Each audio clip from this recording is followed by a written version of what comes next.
Dreamcatcher has released today the most epic MV of all time.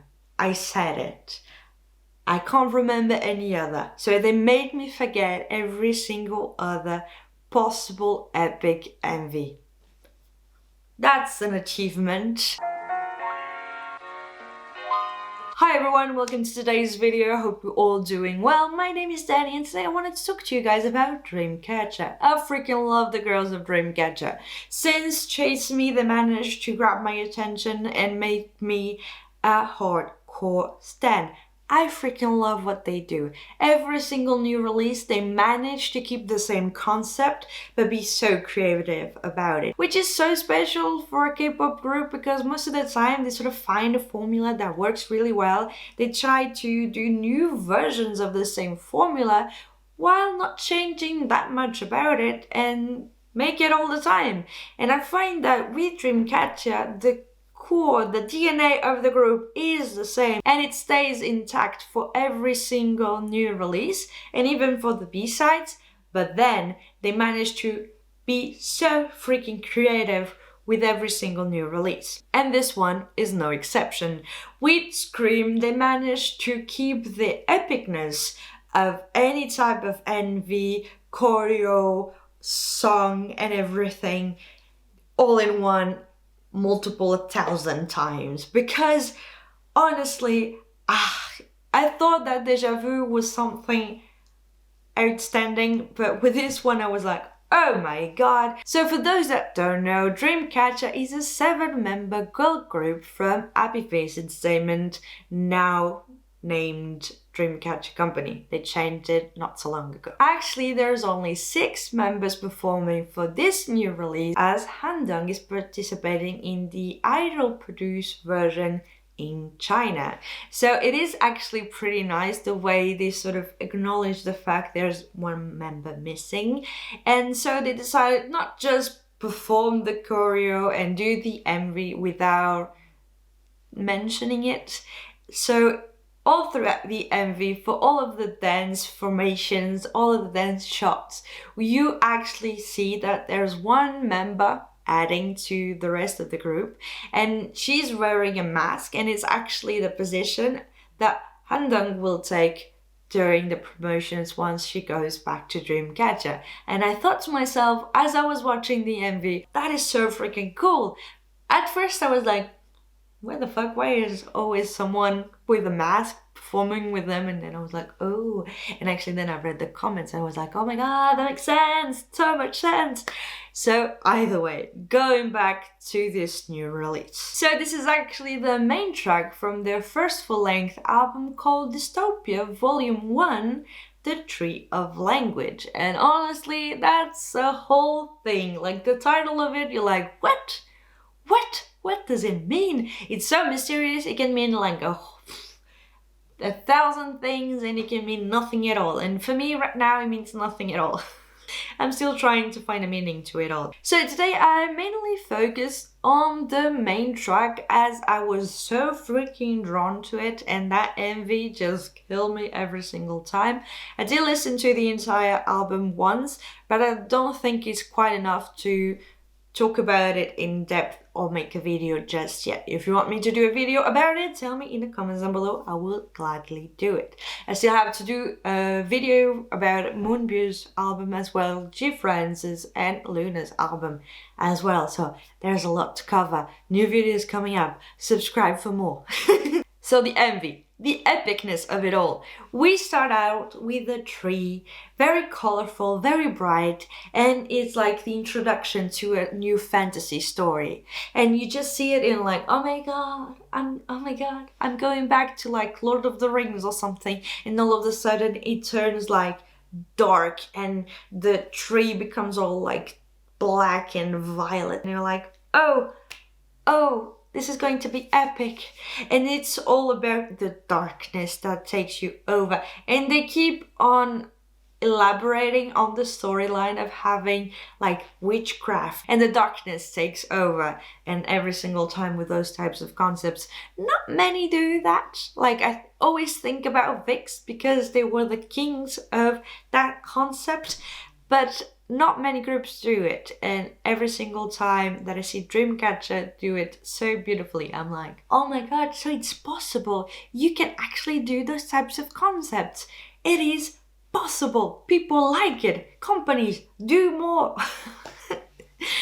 But going back to the MV, it is so freaking epic. You get drawn into a story, a fantasy story about magic, darkness, and it is put next to those amazing red dance sequences in which they are all together. And I think it is the first time that they are actually dancing with a bunch of dancers in the back.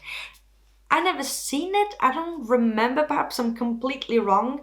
If I am wrong, tell me in the comments which MV it was. But I think it is actually the first time that they are dancing with so many backup dancers, and it looked so freaking amazing. The choreo, the formation. There are only 6 members, but they managed to fill the entire show.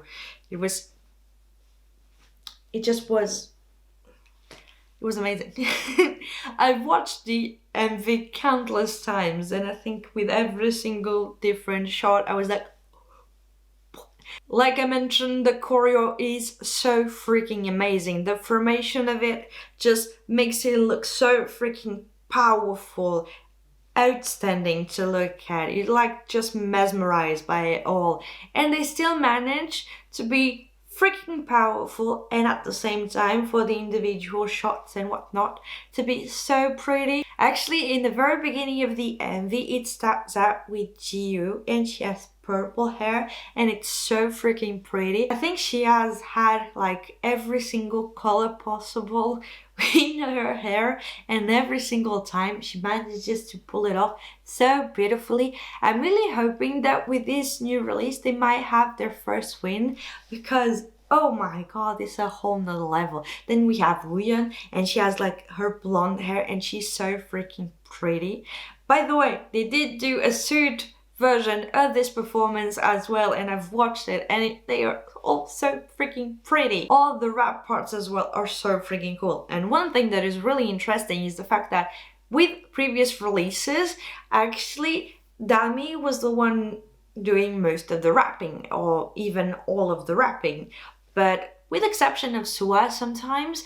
But now actually Gayan, she's doing the rap as well, and I think it's so freaking cool. She started doing it in PD, but now she's done it so much more, and she's just nailing it. I think she's becoming more and more confident with every single new release, and all the members. But because all the members sort of had a huge part of the spotlight before, it's not like a big surprise now, but she's the one improving so much more with every single new release. So every single time I'm like, oh my god, she's grown so much, she can do this now. Oh, it's so freaking cool to see her improve so much, being in the way she sings, in the way she performs, the dancing, everything.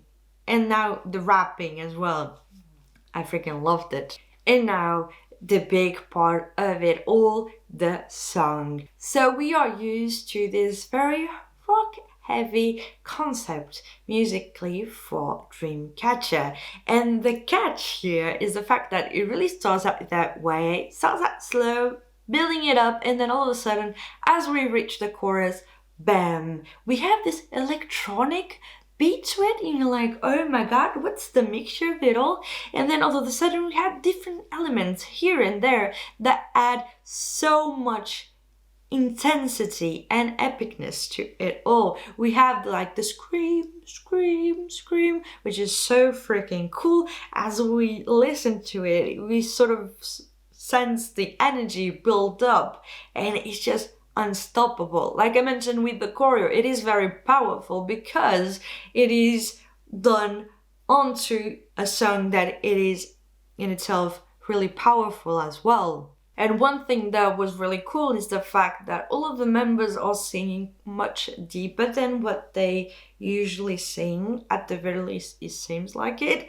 And this deeper tone actually amplifies all the much more this dramatic element and the intensity of the entire song as it keeps on building up, and amplify the intensity as we continue to move on with it. And I thought it was really cool. Even the rap, just how it is put in that space, because when you think about like having something that is very heavy rock mixed with electronic music and then rap, really high notes, and then all of a sudden a very deep tone for all of the verses, it is like a mixture of a lot of things that perhaps could not really mix well together, but they managed to keep the balance between all of those elements, and they keep it to a level that is like really good. One thing that I did not mention during the part on the MV is the use of the masks. I said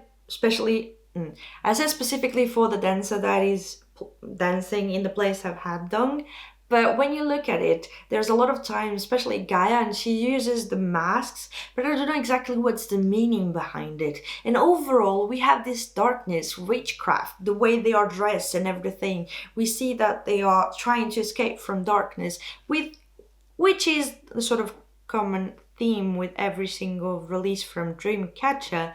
And in this one in particular, I cannot pinpoint exactly what it is all about. I'm hoping with a few more views of the entire MV I might decipher exactly the meaning behind this MV. So if you want to listen to something that is extremely good, has a mixture of different elements that you never thought could possibly be together and be done so well, if you need epicness in your life, go listen to this song. I highly recommend it. I think that once you listen to this song, you might start to listen to the entire discography of Dreamcatcher. So you're in for a good time. Enjoy yourself. You're welcome.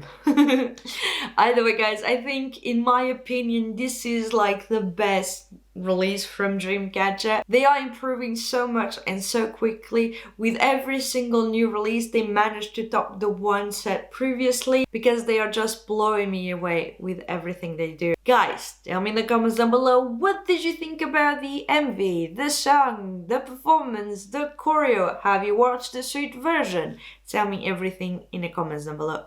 If you want me to do an entire album review, you can tell me in the comments down below as well. And yeah, thank you so much for watching this video. I hope you liked it, I hope you enjoyed it, and I hope I'll see you in my next one. Bye!